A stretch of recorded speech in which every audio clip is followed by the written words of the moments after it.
चंद्र घंटा माँ सुनो। माँ के तीसरे स्वरूप का नाम माँ चंद्र घंटा है, जिनका पूजन अर्चन नवरात्र के तीसरे दिन किया जाता है, यानी कि तीसरा नवरात्र हमारा माँ चंद्र घंटा का होता है। चंद्र घंटा स्वरूप में माँ का रंग सोने के समान चमकीला एवं तेजस्वी है। उनके मस्तक पर घंटे के आकार का अर्धचंद्र है, इसी कारण माँ को चंद्र घंटा के नाम से संबोधित किया जाता है।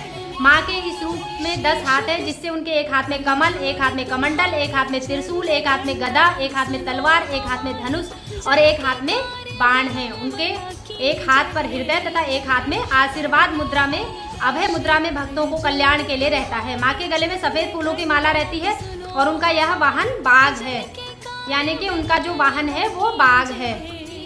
देहधारियों में इस रूप का स्थान मणिपुर चक्र है। तीसरे दिन साधक इसी चक्र में ध्यान लगाते हैं। उनकी कृपा से श्रद्धालुओं को अलौकिक वस्तुओं के दर्शन होते हैं, दिव्य सुगंधिमयी वस्तुओं का अनुभव होता है और दिव्य ध्वनियां सुनाई पड़ती है। माँ सच्चे भक्तों को शीघ्र फल देती हैं और कष्टों का निवारण करती हैं। उनका यह रूप दानव, दैत्य, राक्षसों को कंपाने तथा प्रचंड ध्वनि से उनकी हिम्मत पर पस्त कर देने वाली होती है। जहाँ माँ की घंटी बुरी शक्तियों को भगाने का काम करती हैं, वहीं भक्तों को उनका सौम्य रूप दिखाई देता है। तो ये है माँ चंद्रघंटा की कहानी। अब आपको बता देती हूँ कि माँ चंद्रघंटा को क्या क्या चढ़ावा चढ़ता है।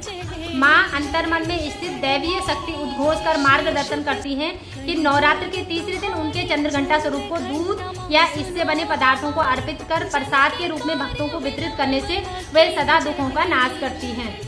तो ये है माँ चंद्रघंटा का तीसरा स्वरूप और तीसरा नवरात्रा। चंद्र घंटा माँ सुनो हमारी, जन के कार्य विलंब न कीजिए।